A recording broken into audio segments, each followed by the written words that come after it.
Hello students, today our topic is operating system and its types। सबसे पहले हम बात करेंगे ऑपरेटिंग सिस्टम के बारे में कि ऑपरेटिंग सिस्टम क्या होता है। जो बेसिक डेफिनेशन है ऑपरेटिंग सिस्टम की वही है कि operating system is a large collection of integrated computer programs and use to control and to manage overall hardware resources of the computer system. और आप ये भी कह सकते हैं कि operating system is a system software which acts as an interface between the user and the hardware. जो user और हार्डवेयर के बीच में एक इंटरफेस का काम करता है वो क्या कहलाता है, ऑपरेटिंग सिस्टम। अब देखिए हमारे कंप्यूटर में बहुत सारे सॉफ्टवेयर हैं, application software like M S Word, Excel, PowerPoint, M S Paint, आपकी गेम्स हो गई, मीडिया प्लेयर्स हो गए, पी डी एफ हो गया, सब कुछ जितने भी सॉफ्टवेयर आप बाद में इंस्टॉल करते हो वो सभी आपके एप्लीकेशन सॉफ्टवेयर। उनको छोड़ के एक जो पूरा हार्डवेयर सेट है आपके पास, जितने भी डिवाइसेस हैं कंप्यूटर में, जो हार्डवेयर पोर्शन है, सीपीयू, रैम, मदरबोर्ड, सभी सर्किट्स, कीबोर्ड, माउस, स्पीकर्स, सब कुछ जो भी है कंप्यूटर के अंदर हार्डवेयर इंस्टॉल है मशीनरी, वो हार्डवेयर पार्ट हो गया और ये आपका सॉफ्टवेयर पार्ट होगा। लेकिन इन दोनों के अलावा यूज़र अपना किस में काम करेगा, एप्लीकेशन सॉफ्टवेयर में काम करता है। बट एप्लीकेशन सॉफ्टवेयर को जो एक बेस प्रोवाइड कराता है, बैक एंड पे जो इंटरफेस से काम करता है वो होता है हमारा system software, that is operating system. जो यूज़र से कमांड लेकर रिसीव करता है ऑपरेटिंग एप्लीकेशन सॉफ्टवेयर में और उसे मशीन रीडेबल फॉर्म में कन्वर्ट करता है और किससे सेंड करता है, हार्डवेयर को, कि यूज़र ने फला फला कमांड दी है इस सॉफ्टवेयर में और यूज़र ये काम करना चाहता है। यदि आपके सिस्टम में एक ऑपरेटिंग सिस्टम या सिस्टम सॉफ्टवेयर इंस्टॉल नहीं होगा तो आपका हार्डवेयर रन नहीं करेगा। वो एक मात्र डिवाइस है, मशीन है जो ऑन भी नहीं होगी और आपका कोई भी सॉफ्टवेयर काम नहीं करेगा। यदि आपके कंप्यूटर में एप्लीकेशन सॉफ्टवेयर नहीं है, कोई बात नहीं, कंप्यूटर चलेगा, आप बाकी काम कर सकते हो जो फंक्शंस ऑपरेटिंग सिस्टम में हैं। मीन्स अगर हम सरल शब्दों में कहें, एग्जांपल लेकर कहें, तो हम ये कह सकते हैं कि कंप्यूटर का हार्डवेयर वो अलग पोर्शन हो गया और विंडो 7, विंडो 8, विंडो 10 जो आपके ऑपरेटिंग सिस्टम है, एंड्रॉयड है मोबाइल्स के लिए, वो आपका ऑपरेटिंग सिस्टम है, वो होना ज़रूरी है जिससे कि हार्डवेयर भी चलेगा और आपके एप्लीकेशन सॉफ्टवेयर भी चलेंगे। ये मैंने एप्लीकेशन सॉफ्टवेयर और सिस्टम सॉफ्टवेयर के बारे में डिटेल से एक नई अलग वीडियो में बनाए हैं, आप उसे देख सकते हैं। Managing system performance.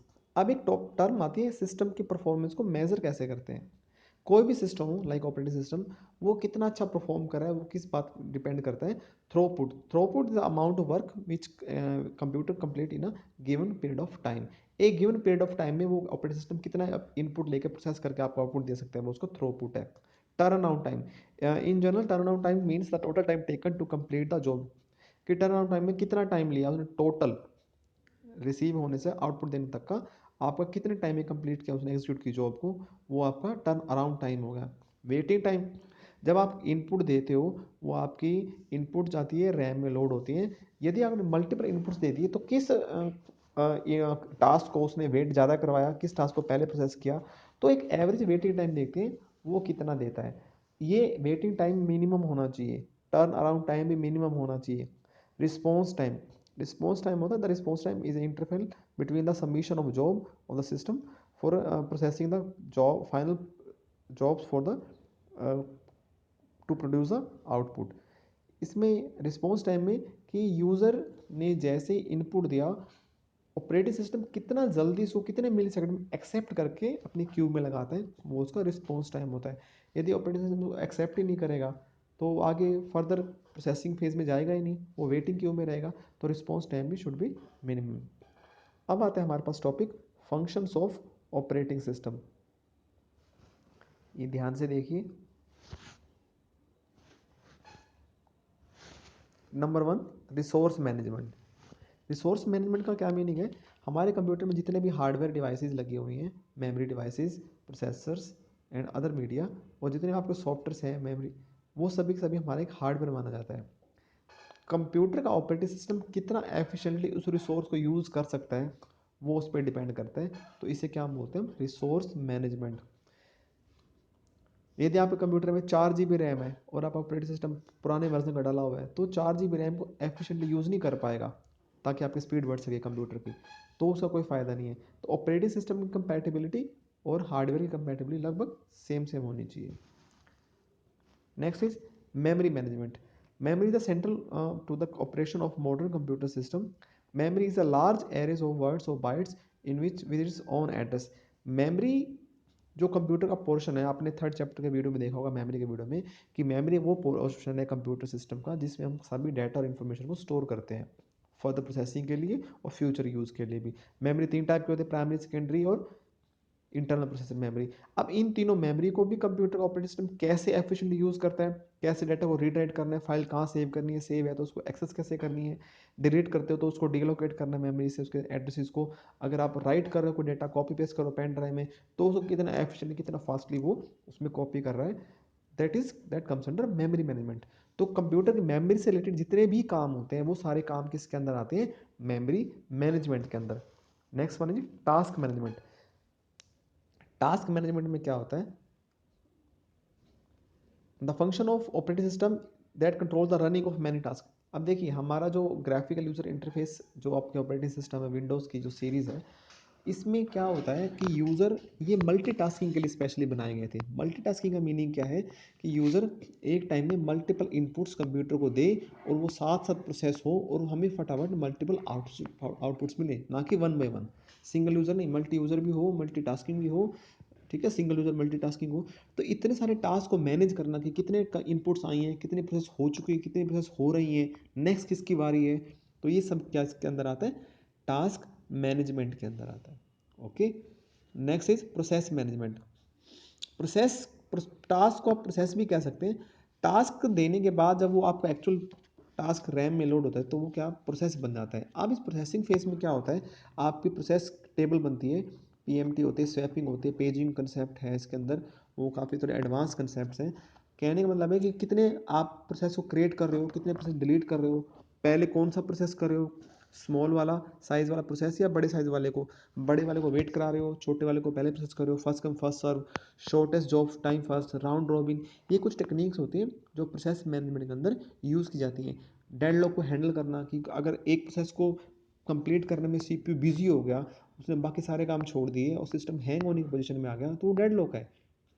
डेडलॉक, उसको कोई रिसोर्स चाहिए कंप्यूटर सिस्टम को, ऑपरेटिंग सिस्टम को, वो रिसोर्स उसको मिल नहीं रहा, किसी और प्रोसेस के पास है, वो मेमोरी रिलीज़ नहीं कर रहा, तो वो उसकी वेट करेगा, ना वो प्रोसेस हो रहा है ना ये प्रोसेस हो रहा है, तो ऑपरेटिंग सिस्टम दोनों हैंग ऑन पोजीशन में आ जाएंगे। तो इसे हम डेडलॉक बोलते हैं कि डेडलॉक भी ना हो, नहीं तो आपका सिस्टम बार बार हैंग होगा।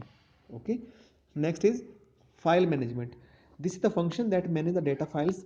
An operating system contains file management programs that provide the ability to create, delete, enter, change, ask, and access of files of data so that they can produce the report on a file। File management के अंदर जितने भी computer में आप फाइलें बनाते हो, folder बनाते हो, फाइल को कॉपी पेस्ट करते हो, लोकेशन चेंज करते हो, डिलीट करते हो, क्रिएट करते हो, एडिट करते हो, जितने भी ऑपरेशन होते हैं वो सभी इसी कैटेगरी में आते हैं। User interface. यूजर इंटरफेस का मीनिंग क्या है, it is a function of operating system that allows users to interact with a computer. अब यूज़र ने यूज़ करना है कंप्यूटर को किसके थ्रू, ऑपरेटिंग सिस्टम के थ्रू। तो यूज़र का जो इंटरफेस है, आप देखिए डेस्कटॉप देखते हो कंप्यूटर का, आपको नीचे टास्क बार दिखाई देता है, डेस्कटॉप पे डिफरेंट आइकन्स दिखाई देते हैं, लेफ्ट साइड में स्टार्ट बटन है। आपको इस चीज़ की एक शुरू से ही एक हैबिट है कि मैंने यहाँ क्लिक करना तो ये जंप लिस्ट खुलेगी और ये आइकन से माई कंप्यूटर यहाँ से जाना है, मैंने कंट्रोल पैनल इस साइड है। तो ये एक यूज़र इंटरफेस है। मोबाइल को देखते हो तो लेफ्ट साइड में डायल का है, मैसेज का आइकन है डेस्कटॉप पे, बीच में सेंटर बटन है फंक्शन की, कैमरे का आइकन है और डिफरेंट आप की उसके मोबाइल की स्क्रीन पर स्लाइड करते हो फिंगर से, आपको डिफरेंट डिफरेंट आइकन दिखाई देते हैं, वो उसका इंटरफेस है। आप उसकी थीम भी चेंज करते हो, ठीक है, और आप उसके वॉलपेपर भी चेंज करते हो, उसका आइकन का डिज़ाइन भी चेंज कर देते हो। तो डिफरेंट डिफरेंट टाइप के ग्राफिकल यूज़र इंटरफेस होते हैं जो ऑपरेटिंग सिस्टम को प्रोवाइड कराता है। बेसिक दोनों का फंडा क्या होता है ये जो इंटरफेस का, कि यूज़र इंटरफेस यूज़र के लिए बिल्कुल ईजी होना चाहिए। कोई आपको ऐसा मोबाइल या ऐसा सॉफ्टवेयर का ऑपरेटिंग सिस्टम दे दे कंप्यूटर का कि आपने कभी काम ही ना किया, उसमें अजीब से आइकन हो, जैसे जो विंडोज़ के जो आदी होते हैं जो विंडोज़ में काम करता है, अगर उनको फर्स्ट टाइम लाइनक्स पे बिठा दे जाए तो उनको लाइनक्स से उस फंक्शन ही समझ में नहीं आएंगे, आइकन ये किस चीज़ का है, वो आइकन कहाँ है, उन्हें काफ़ी टाइम लग जाता है देखने में कि कौन कौन से फंक्शन के आइकन्स कहाँ कहाँ पर है। तो अलग अलग सिस्टम के अलग अलग यूज़र इंटरफेस होते हैं। अब हम बात करेंगे टाइप्स ऑफ ऑपरेटिंग सिस्टम की। ऑपरेटिंग कितने टाइप्स का होता है, ये सबसे इंपॉर्टेंट क्वेश्चन है एग्जाम पॉइंट ऑफ व्यू से। तो सबसे पहले हम बात करेंगे सिंगल यूजर ऑपरेटिंग सिस्टम के बारे में। जैसा कि नाम से पता लग रहा है सिंगल यूजर, जिस ऑपरेटिंग सिस्टम को एक यूजर एक ही टाइम में यूज कर सकता है वो है सिंगल यूजर ऑपरेटिंग सिस्टम। अब लाइक डोज, पहले एक डोज ऑपरेटिंग सिस्टम आया करता था, उसमें क्या था, आपकी कमांड्स प्रॉम्प्ट था, CUI बेस्ड ऑपरेटिंग सिस्टम है वो। उसमें आप कमांड्स टाइप करोगे डोज में, CD DIR, MD DIR, directory बनाना make directory, RDDIR remove directory करना। तो आपको हर काम के लिए कमांड याद रखनी पड़ती है और एक टाइम में एक यूज़र उस सिस्टम में कमांड यूज़ कर सकता है। काफ़ी उसमें कोई फंक्शंस नहीं थे, मतलब ज़्यादा ग्राफिकल यूज़र फंक्शन नहीं थे, कोई आपका माउस का यूज़ नहीं होता था, सिर्फ terminal, monitor, CPU and keyboard only. तो वो आपके सिंगल यूज़र ऑपरेटिंग सिस्टम थे। तो सिंगल यूजर ऑपरेटिंग सिस्टम में भी दो तरह के होता है, single user single task, single user multitask. Single user multitask में ये ऑपरेटिंग सिस्टम होता है कि एक यूजर डिफरेंट टाइप के मल्टीटास्किंग भी कर सकता है। लाइक विंडोज़ में भी ऐसा, विंडो इसी कैटेगरी में आता है, SUMT, single user multitask. But आप इसमें ये मेनली मान के चलिए कि सिंगल यूजर ऑपरेटिंग सिस्टम में एक यूज़र एक ऑपरेटिंग सिस्टम को एक ही टाइम में यूज़ कर सकते हैं। वैसे हम विंडोज 7 में या विंडोज़ ऑपरेटिंग सिस्टम में, विंडोज़ में लाइक XP 2000, विंडो विस्टा में आप एक यूज़र दो भी यूज़ कर सकते हैं, दो यूज़र भी यूज़ कर सकते हैं एक टाइम पे।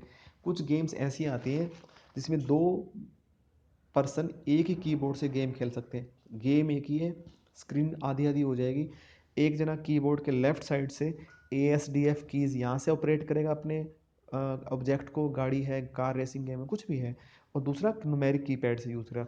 दोनों पर्सन कीबोर्ड, वो कीबोर्ड का वो वाला ऐसा यूज़ करेगा, वो बोला कीबोर्ड का दूसरा ऐसा यूज़ करेगा। उससे क्या होगा, दोनों की ही कमांड चलेगी कंप्यूटर पे। देखो, लेकिन उसको हम, इसको ऐसे कह लीजिए या ये कह लीजिए कि वो यूज़र तो एक ही है, कीबोर्ड तो एक ही है, तो एक ही कीबोर्ड से डिफरेंट कमांड्स आ रही है, स्क्रीन स्प्लिट हो गई है। तो ये सिंगल यूज़र मल्टीटास्किंग में इस कैटेगरी में आता है। दूसरा है मल्टी यूज़र ऑपरेटिंग सिस्टम। नाम से पता लग रहा है multi user, multi more than two, which that type of operating system can handle more than two user at a same time. ठीक है, a multi user operating system allow user to access the data and processing in a single machine from different computers और terminals once और different time. एक computer ऐसा है, उसको आपने networking से कनेक्ट कर दिया, तो दो तीन कंप्यूटर उससे जुड़े हुए हैं, वो दोनों तीनों कंप्यूटर अलग अलग कमांड दे रहे हैं, उससे कनेक्टेड है, कोई डाटा कॉपी कर रहा है, कोई पेस्ट कर रहा है, कोई क्या काम कर रहा है, चारों कंप्यूटर आपस में कनेक्टेड है। मेन जो फर्स्ट वाला कंप्यूटर है उससे तीन कनेक्टेड है, ठीक है, इससे तीन कनेक्टेड, चारों आपस में कनेक्टेड हो गए। वो जो तीन कनेक्टेड हैं वो तीनों इस नंबर वन वाले से क्या कर रहे हैं, कनेक्टेड हैं और अलग अलग तरह की प्रोसेसिंग करवा रहे हैं। तो ये हमारा क्या होता है, multi user operating system.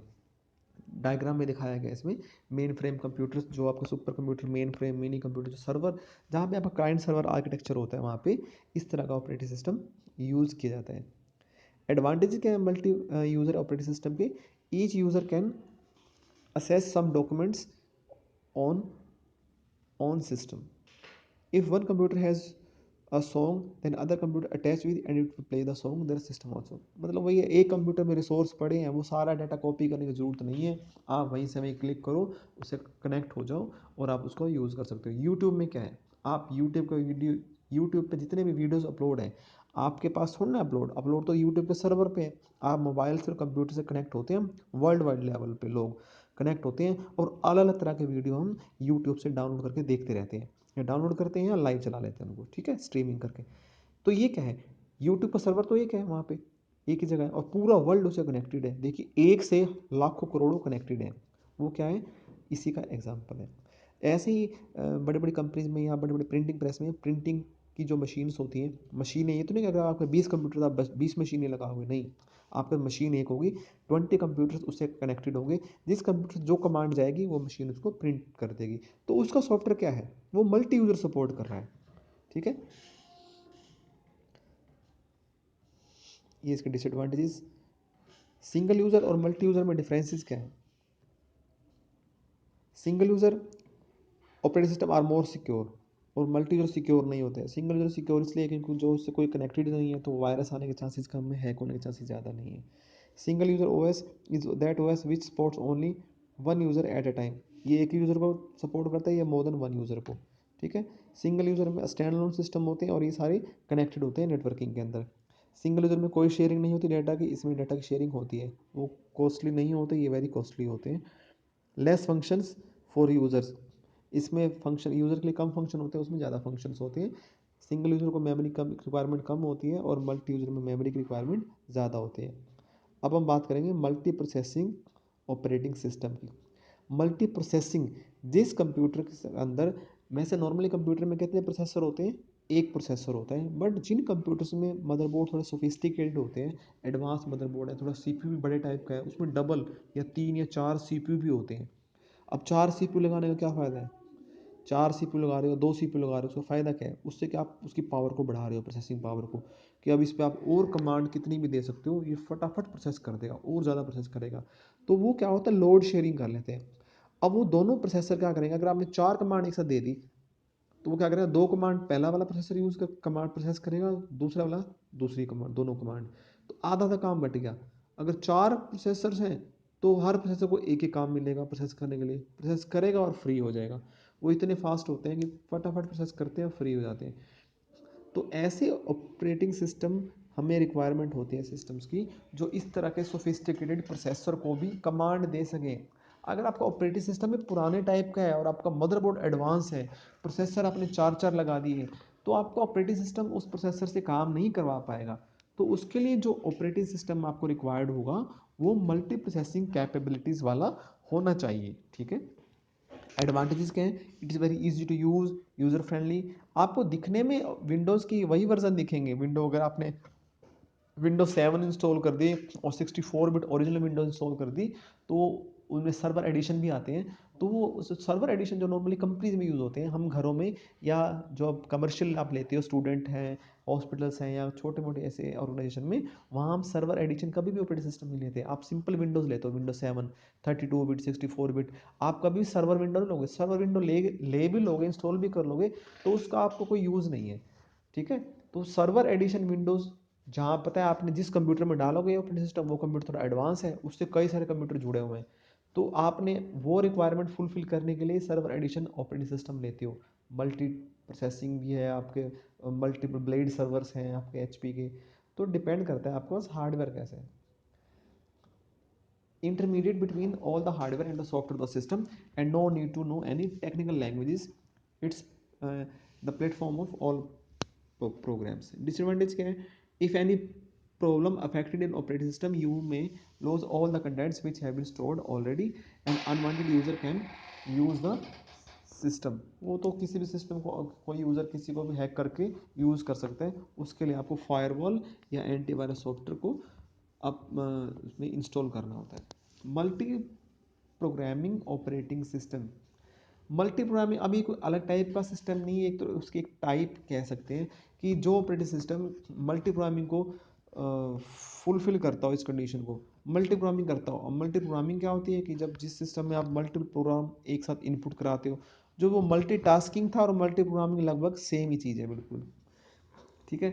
Multi programming operating system tries to eliminate such idle times by providing multiple competition task for the CPU to perform.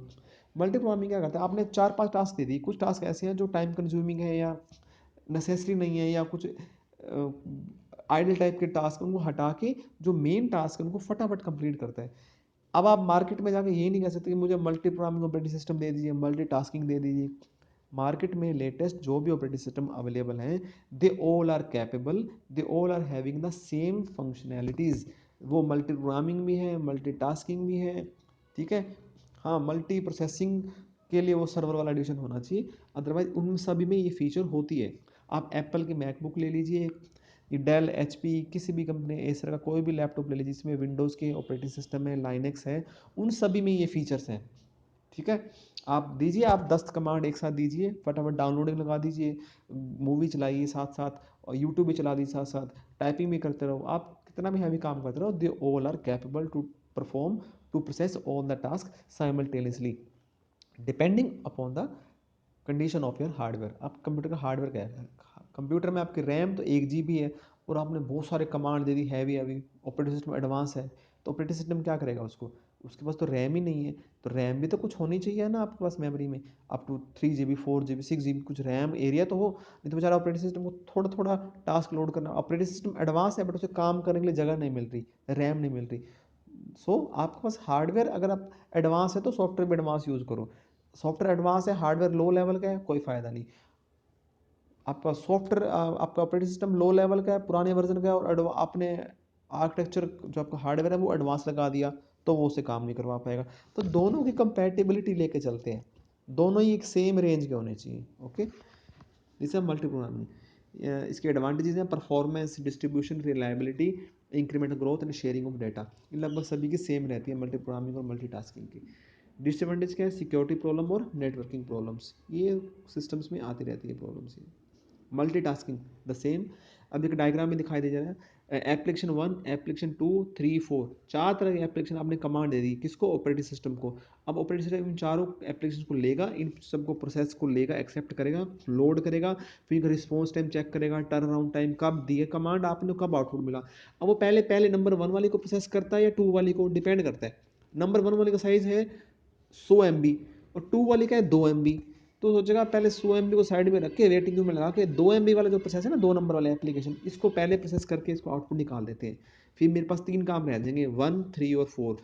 अब आई 1, 3 और 4, चलो अब थोड़ा 1 को प्रोसेस कर लेते हैं, फिर थोड़ा सा 3 को, थोड़ा सा 4 को, फिर थोड़ा सा 1 को, थोड़ा सा 3 को, थोड़ा सा, वो डिपेंड करता है वो टाइम शेयरिंग किस हिसाब से करता है वो। तो ये मल्टीटास्किंग में क्या होता है, ये मल्टीटास्किंग कैसे करते हैं? टाइम शेयरिंग के थ्रू। ये देखिए, मल्टीटास्किंग ऑपरेटिंग सिस्टम और टाइम शेयरिंग ऑपरेटिंग सिस्टम दोनों आपस में जुड़े हुए हैं। अब आप ये डायग्राम देखिए और टाइम शेयरिंग पढ़ते हैं, आपको बिल्कुल सेम लगेगा दोनों concept. An environment where the various system resources, for example memory, CPU, peripheral device are utilize effectively. देखिए, आपने इतना एडवांस हार्डवेयर लगाया है, 6 GB रैम है आपके पास, 1 TB की हार्ड डिस्क है, मदरबोर्ड एडवांस है आपके पास, 4 GHz, प्रोसेसर भी 3 GHz का इंटेल का i5 i7 प्रोसेसर है आपके पास, ऑपरेटिंग सिस्टम है आपको विंडोज 7 64 बिट ऑपरेटिंग सिस्टम है। तो इतना एडवांस सेटअप जो आपने लगाया है, उसका मोटिव क्या है? क्या सिर्फ पेंट ब्रश करने के लिए या टाइपिंग करने के लिए? नो, मतलब वो इतना कैपेबल होना चाहिए कि आप अगर कुछ ऐसे डाउनलोडिंग लगाते हो, साथ में कुछ और हैवी काम करते हो, हैवी ग्राफिक्स का काम करते हो, कुछ वेबसाइट्स बनाते हो, सर्वर से जोड़ते हो, तो आपका सिस्टम हैंग नहीं होना चाहिए, एफिशिएंटली स्पीडली काम करना चाहिए, ठीक है ना, और आप एक साथ कई सारी कमांड दे सको। तब आपने 4 एप्लीकेशन, ऊपर से देखिए डायग्राम में 4 एप्लीकेशन उस यूज़र ने इनपुट करा दिया ऑपरेटिंग सिस्टम को, रैम में लोड हो गई। अब CPU को प्रोसेस करना है। CPU प्रोसेस तब करेगा जब आपका ऑपरेटिंग सिस्टम इसको असाइन करेगा। ऑपरेटिंग सिस्टम कहेगा हाँ CPU, आप पहले 1 वाले को प्रोसेस करो, 1 वाले को छोड़ दो, 1 वाले को वेटिंग में लगा दो, हम पहले 2 वाले को करेंगे, फिर 3 वाले को, फिर 4 वाले को, या पहले 3 को करना है, पहले 4 करना है। फर्स्ट कम फर्स्ट सर्व है। टाइम शेयरिंग में एक टाइम स्लाइस बना लेता है वो, ठीक है, वो टाइम को शेयर करता है कि मैं पहले ना 1-2 मिली सेकेंड एप्लीकेशन 1 को प्रोसेस करूँगा, फिर अगले 2 मिली सेकेंड एप्लीकेशन 2 को, फिर अगले 2 मिली सेकेंड में एप्लीकेशन 3 को, फिर अगले 2 मिली सेकेंड को एप्लीकेशन 4 को।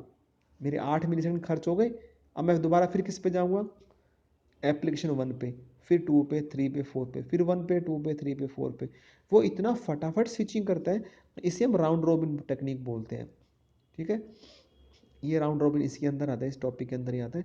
राउंड रॉबिन वो राउंड स्विचिंग करेगा। यदि ये मैं सोचूं ये 4 प्रोसेस है, पहले मैं एप्लीकेशन 1 को ख़त्म कर लूँ, फिर 2 को ख़त्म कर लूँ, फिर 3 को, फिर 4 को। अब 4 की बारी कितनी देर बाद आएगी? जब 1 ख़त्म हो जाएगा, 2 ख़त्म हो जाएगा, 3 ख़त्म हो जाएगा, इन तीनों को टाइम जोड़ लो, उतने टाइम को वेट करना पड़ेगा, है ना। और फिर चौथे का कंप्लीट, तो उसका एवरेज वेटिंग टाइम बहुत ज़्यादा आता है। तो जैसे आपने कभी देखा होगा मंदिर गुरुद्वारे में जहाँ लंगर की व्यवस्था होती है, लंगर में बहुत सारे व्यक्ति बैठे होते हैं। मैं हमेशा एग्जांपल देता हूँ, सैकड़ों लोग लाइन में बैठे हैं, ठीक है, आपके सामने सपोज 50 लोग बैठे हैं लाइन में। आप क्या करोगे? पहले एक को खाना खिलाओगे पूरा, फिर दूसरे को पूरा खिलाओगे, फिर तीसरे को। जो 50वें नंबर पे है उसके पास तो 49 लोग आगे बैठे हैं, एक खाना खाने में एक व्यक्ति एवरेज आधा घंटा लगाता है, उसको तो 49 का हुआ आधा घंटे के हिसाब से 29.5, 29.5 घंटे उसको वेट करना पड़ेगा। That is not feasible. But हम क्या करते हैं, हम सभी के आगे चपाती रख देते हैं। पहले प्लेट्स रखेंगे, फिर चपाती सभी के आगे, फिर सभी आगे सब्जी, फिर सभी आगे कुछ और प्रसाद, सभी को आगे 1 बाय 1 थोड़ा थोड़ा करके हम सभी प्रोसेस को एक साथ स्टार्ट कर देते हैं कि आपको थोड़ा थोड़ा दे दिया, आप स्टार्ट कीजिए सभी के सभी। फिर आप पहले वाले पे जाओगे, देन सेकंड वाले पे, थर्ड, फोर्थ, फिफ्थ। तो आपने वो टाइम ना लेके मुझे हर 2, 3, 4 सेकंड के बाद या 5 सेकंड के बाद मुझे फटाफट स्विच करना है, एक से दूसरे, दूसरे तीसरे पे, तीसरे चौथे पे। ऐसे हम 2 जने सर्विस कर देते हैं। अगर एक प्रोसेसर होगा यानी एक खाना खिलाने वाला होगा, तो क्या होगा, उसको थोड़ा ज़्यादा भागा दौड़ी करनी पड़ेगी। अगर हम उस लाइन में हम 2 जने खड़े हो जाएं जो सर्व कर रहे हैं खाना, तो आधे दिन वो संभालेगा, आधे दिन वो संभालेगा, तो ज़्यादा भागा दौड़ी नहीं करनी पड़ेगी। सेम जैसे मल्टी प्रोसेसिंग में था कि डबल सीपीयू आ जाते हैं तो काम का लोड आधा हो जाता है, ठीक है ना। एक तो अकेला जना काम करे, दो जने काम करें प्रोसेस को, तो आपका काम आधा आधा बट नहीं जाएगा, तो आधा आधा बटेगा, आपकी स्पीड बढ़ जाएगी। तो देखिए अब आप लगभग आधे पौने घंटे में आप सभी 50 लोगों को खाना खिला के फारिग कर देंगे, बजाय कि किसी को एक को 29.5 घंटे, 29.5 नहीं, 24.5 घंटे वेट करवाने के बजाय, ठीक है। तो ये आपका होता है time sharing operating system. Real time operating system वो ऑपरेटिंग सिस्टम होते हैं जो रियल टाइम एप्लीकेशन में यूज़ होते हैं। अब रियल टाइम एप्लीकेशन में क्या होता है, आपके पास जो आपने इनपुट दिया, आपका इंस्टेंट रिस्पॉन्स आउटपुट आना चाहिए, आप वेट नहीं कर सकते। अब एयर ट्रैफिक कंट्रोल सिस्टम है जहाँ एयरपोर्ट्स पे, हर एयरपोर्ट पे एटीसी ऑफिस, कंट्रोल ऑफिस होता है, एयर ट्रैफिक कंट्रोल ऑफिस। वो क्या करते हैं, वो उन पर रडार में सिस्टम होते हैं, कौन कौन से प्लेन नीचे से उड़ रहे हैं, कौन कौन से ऊपर से आके लैंड होने वाले हैं, उनको स्पेस कहाँ देना है, उनकी डायरेक्शन कहाँ बतानी, उनकी जगह कहाँ बतानी। क्योंकि वो इतने बड़े बड़े प्लेन्स होते हैं, उनकी स्पीड बहुत होती है, वो ऐसे तो नहीं कि ब्रेक लगा के थोड़ा साइड में कर लेंगे, नहीं, वो टकरा जाएंगे आपस में। तो उनको मैनेज करना, फ्लाइट्स को मैनेज करना, उनके काफ़ी हाई फाई सिस्टम्स होते हैं। नासा है, इसरो है, सैटेलाइट कम्युनिकेशन में जैसे अभी सैटेलाइट लॉन्च करते हैं, पायलटलेस प्लेन्स उड़ाते हैं हम, बिना ड्राइवर की गाड़ी है, चल रही है स्पीड पे 100 से ऊपर की। तो जब ड्राइवर ही नहीं है, गाड़ी मशीन नहीं चल रही है, वो किसी को भी हार्म कर सकती है। तो उसमें इंस्टेंट होना चाहिए कमांड, प्रोसेसर्स लगे होते हैं, पूरा ऑपरेटिंग सिस्टम होता है, मैप फीड करते हैं। गूगल कार भी, गूगल ने भी कार बना रही हुई है अपनी, गूगल कार। तो अमेरिका में काफ़ी टैक्सीज आजकल विदाउट ड्राइवर है, अब आप बैठिए उसमें बोलिए drop me this location on this location, उस लोकेशन का नाम बोलिए, आपको ड्रॉप कर देगा। उसमें मैप है, मैप अपने आप एक्टिवेट हो जाएगा और ड्राइव गाड़ी अपने आप चलेगी, ऑटो पार्किंग करेगी, अपने आप ब्रेक लगेंगे उसको, सारे चारों साइड सेंसर्स होते हैं। तो देखिए अगर एक व्यक्ति को बिठा के जा रही तो एक जिम्मेवारी रहती है मशीन की कि पर्सन को हार्म, कोई हानि ना पहुंचे। तो जहाँ लाइफ का सवाल होता है, जहाँ इतने आपको क्विक आउटपुट चाहिए, सटीक आउटपुट चाहिए, तो ऐसे सिस्टम्स में जो भी हमें ऑपरेटिंग सिस्टम की रिक्वायरमेंट होती है, that are known as real time operating system. अगर आपको सपोज कोई आउटपुट 2 सेकंड में चाहिए, 2 सेकंड तक मिल गया, गुड।